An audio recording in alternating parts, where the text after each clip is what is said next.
Greetings, everyone. This is Rock and Roll Spot coming at you with the weekly comic roundup. We've got a decently sized haul, so let's get started. Kicking things off with Catwoman, number 67, part 9 of the 9 Lives story. So, after Gotham War, the meteorite that Vandal Savage was trying to recover the pieces to was destroyed, and Catwoman was exposed to some of the radiation, which basically gave her 9 lives. And she's kind of gone globetrotting, trying to, get her lives down to just 1. So, the issue begins with a full-on fight between Catwoman and her allies in Gotham, as well as the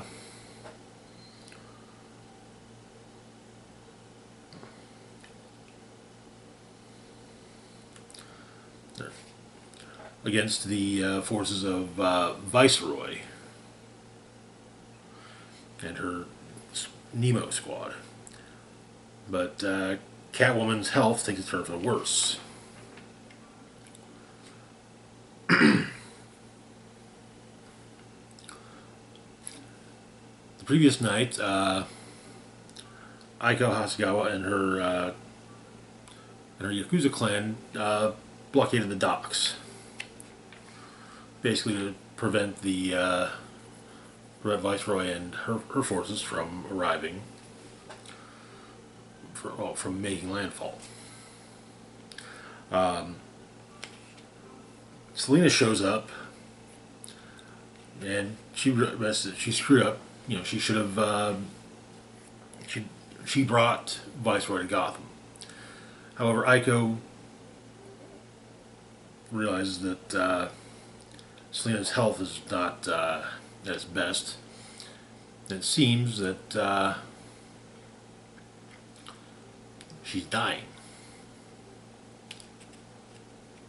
Apparently, it's explained that there's a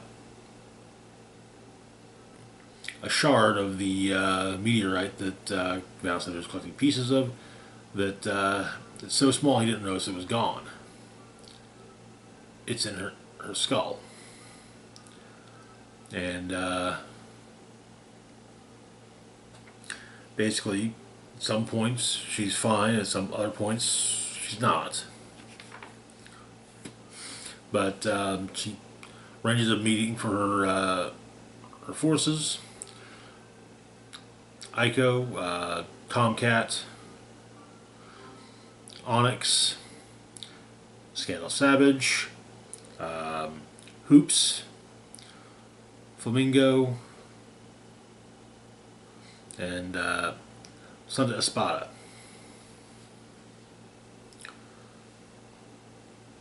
But the purpose of the meeting is a briefing on Veronica Viceroy, leader of the White Glove. She tries to frame herself as the greatest thief on the planet, but she's really just a hoarder. But everyone's missions are made clear. Later, at the Kitty Cat, Catwoman goes to the Kitty Cat Club, where she runs into Nightwing, waiting for her on the roof.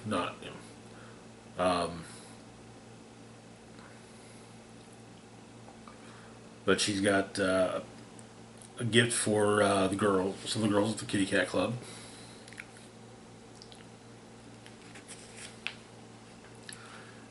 And Nightwing sees Catwoman basically have one of the points of things that the meteorite shard is bad.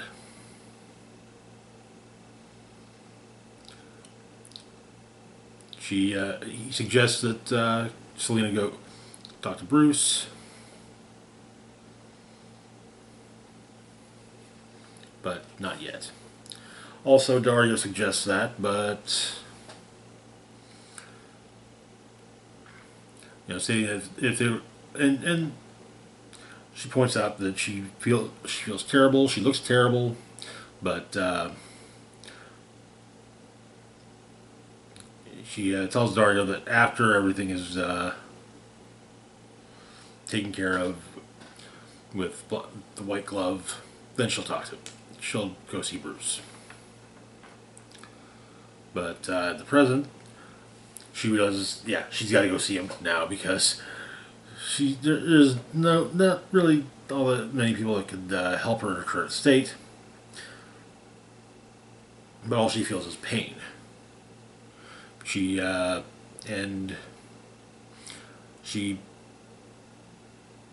prays to Bastet, asking if Bastet was real or just a hallucination.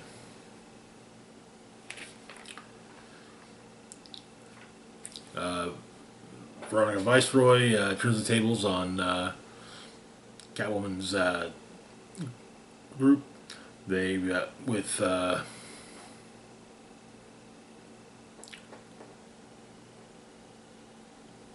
artifact-based firepower, but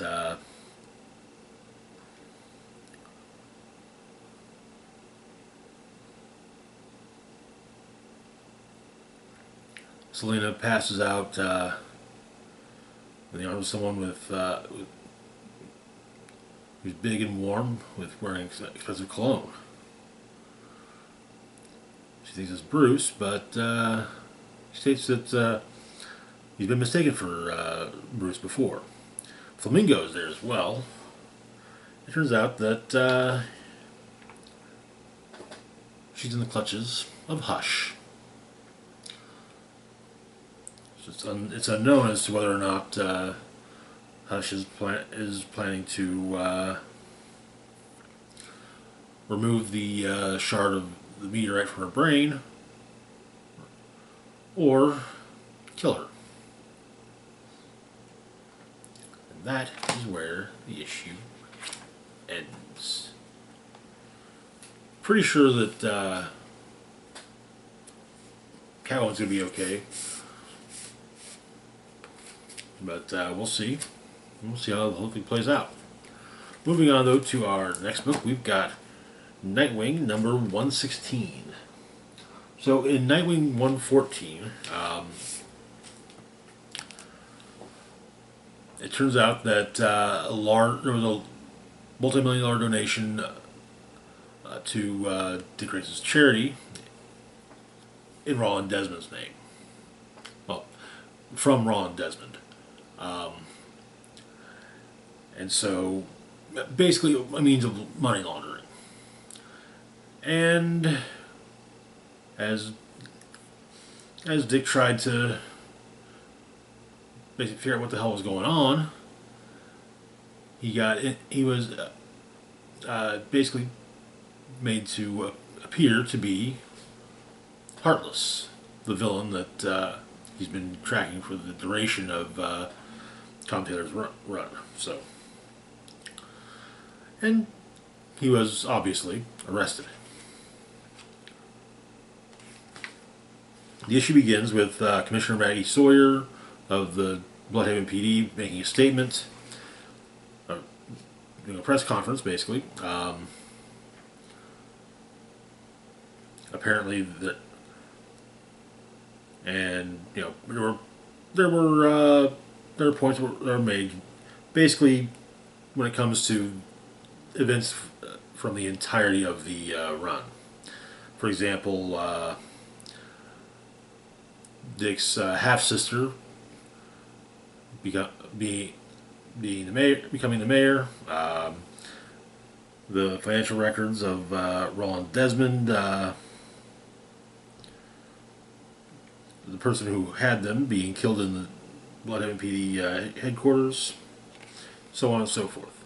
But Dick gets out of the breaks out of the hospital.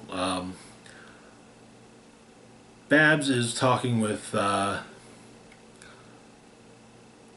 Family, the Titans, as well as Superman. So, but Dick shows up.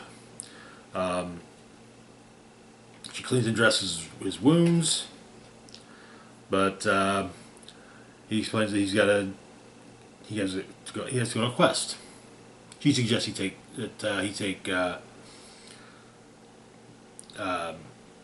Haley, his dog, with him. She needs to walk after all, and hey, quests involve a lot of walking. But apparently there was a point before in his past when Dick Grayson was afraid of had a fear of something of a fear of heights, and he's gonna go to the person who helped him at that time. Babs is concerned, wondering if this person will be available, or even a lot available to help and able to help. But Nightwing states that age won't really be a concern because this guy's dead. It's Dead Man. We get a flashback to Boston Brand offering to help out Dick Grayson. Fun fact: Dick Grayson's wearing a Gray Ghost T-shirt in this flashback. He sails on one of B's ships to the first leg of his journey, then takes a train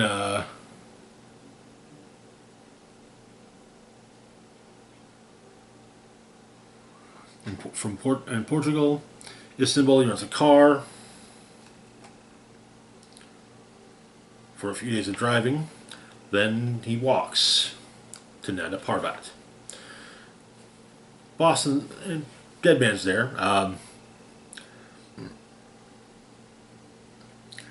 Deadman scolds him for not following the tropes. He's supposed to collapse on the way on the way to Nana Parbat, and then he's supposed to see Deadman over him and wonder if he's dead. If Dick himself is dead. Then Deadman saying, "I'm the only ghost here." Mm-hmm. But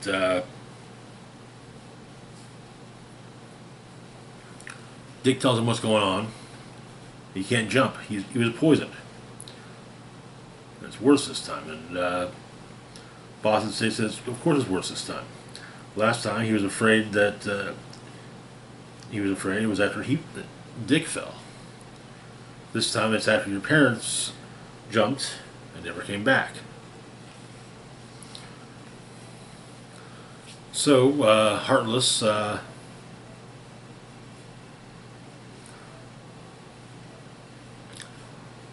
basically decides to further sully Dick Grayson's name, stating that the haven Dick built was for criminals.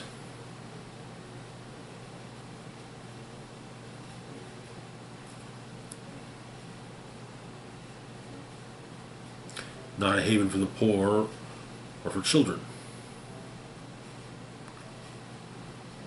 Rather, for the criminal, for the cruel.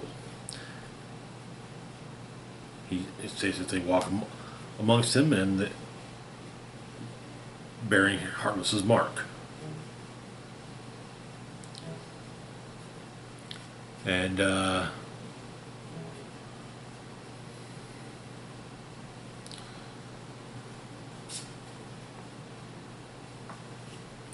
also, he has many children imprisoned, and the body of one of their fathers can be found on Bloodhaven Pier.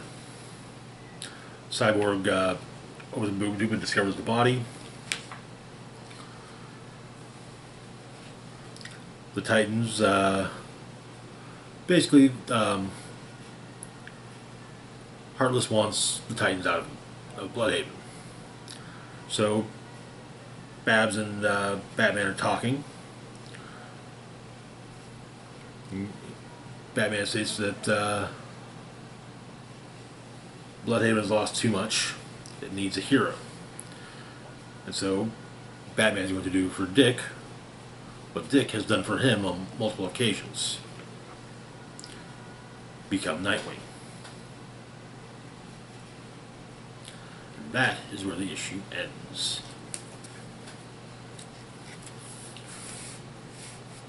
Interesting. I have to hope that Bruce's approach to being Nightwing is going to be at least similar to how Dick approaches being Nightwing. Whereas when Dick, the times that Dick has been Batman, he's been Dick Grayson. It's been, he hasn't made a point of being the way Batman is. But anyways, moving on to our next book, we've got World's Finest, number 29. So, the last few issues, something has been going after the fifth dimensional imps. It's in the past, though. And so they come to Superman for help. Turns out it's a sixth dimensional imp. And Batman has been turned into a literal puppet. A marionette. Though Jimmy Olsen has become empowered by Mr. Mxyzptlk to take on this six-dimensional imp, and he's got his ass handed to him. But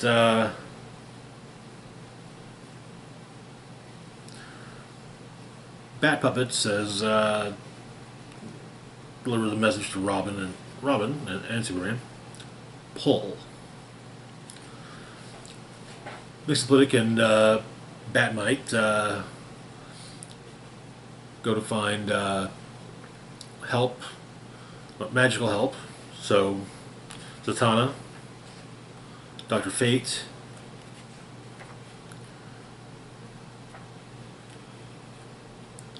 not Constantine, no Trunks. The Johnny Thunder,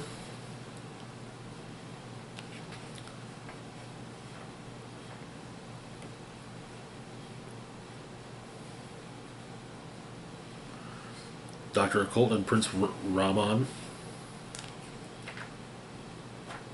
while Superman fights this sixth-dimensional imp. But the magic users all show up. They begin to, they do some damage. And they all pull, along with Robin. Basically pulling the, while Batmite delivers the finishing blow. Seemingly sacrificing himself in the process. But Dr. Fate says that the imp will be imprisoned. They'll find an appropriate prison for the sixth-dimensional imp, so he'll trouble Batman and Superman no further. But Robin gives a speech to the surviving imps. And it turns out that Batmite isn't dead. And for the first time we see Batmite out of costume. He has an S-curl, which cracks Batman up. I imagine it's Superman wishes he was Batman. But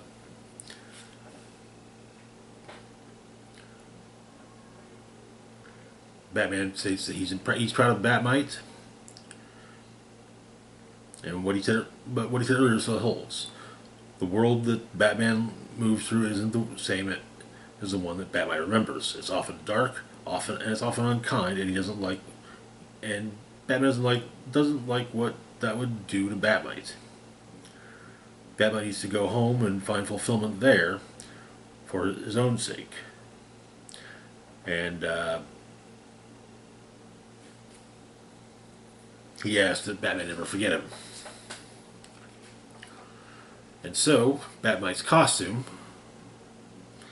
is in the basically the display case of Bat costumes.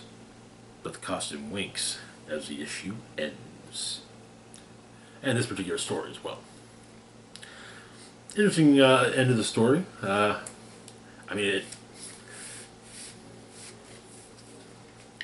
was likely had to be some type of all's well that ends well, but yeah. Moving on to our last book for the moment, we've got Titans number 13.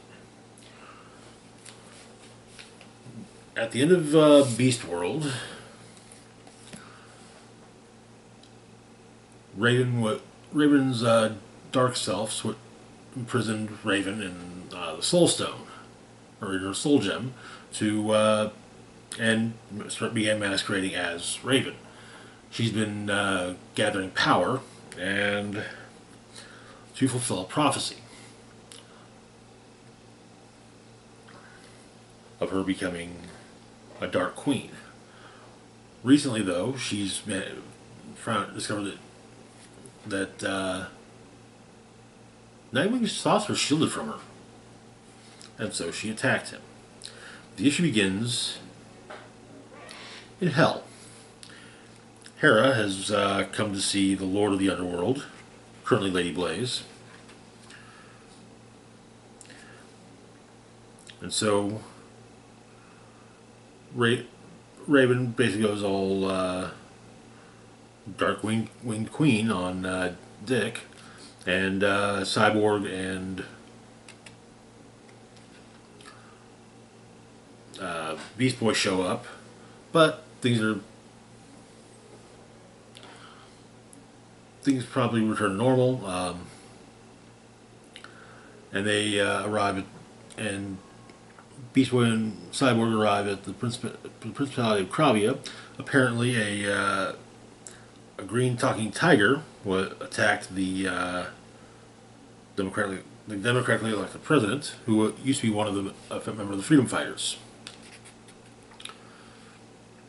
Dick's on the lookout, or Beast Boy's on the lookout, and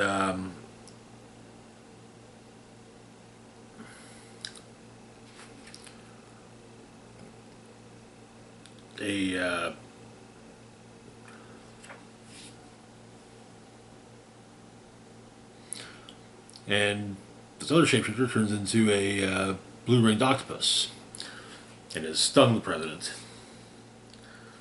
There's apparently that the blue-ringed octopus has no antivenom, so he needs to be treated for the president will need to be treated for its tetrodotoxin, which could cause paralysis, and the muscles that president will need for breathing will stop functioning.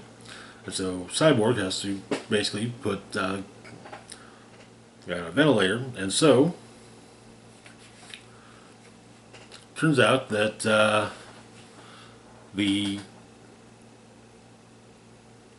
would-be assassin is Apex Ava, who basically wants to hunt and kill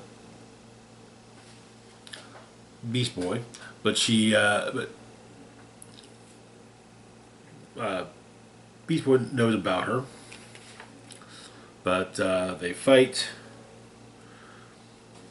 and he calls her pathetic, but and a monster, but she says, "Well, what does that make you?"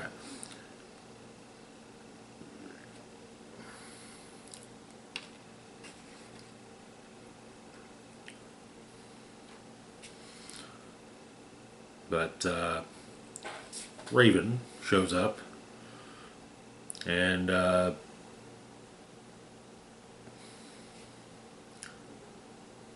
Beast Boy says that he should be. He should feel guilty for everything that's happened. But, and he wondered why he doesn't. But Raven states that she'll always be there to protect him, and she.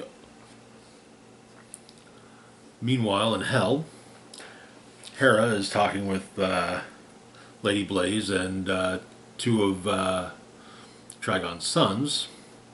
Apparently, when Raven dealt with Neron for the soul of Blockbuster's daughter, he wanted to get revenge on her, and well, figured that would be releasing her darker self would be the perfect revenge. And so the quintessence, or well, the Spectre is going to work with the forces of Hell at the behest of Hera to deal with the Dark-Winged Queen. And that is where the issue ends. The Spectre working with demons. Okay. War makes for strange bedfellows. Politics makes for strange bedfellows. What doesn't make for strange bedfellows? Anyways, as always, that's gonna do it for now. As always, feel free to like, share, and subscribe. Links to my Facebook, Twitter, Blue Sky, Instagram, Mastodon, Patreon, PayPal can be found in the description box down below. This is Rock and Roll Spock signing off, saying, live long and rock hard.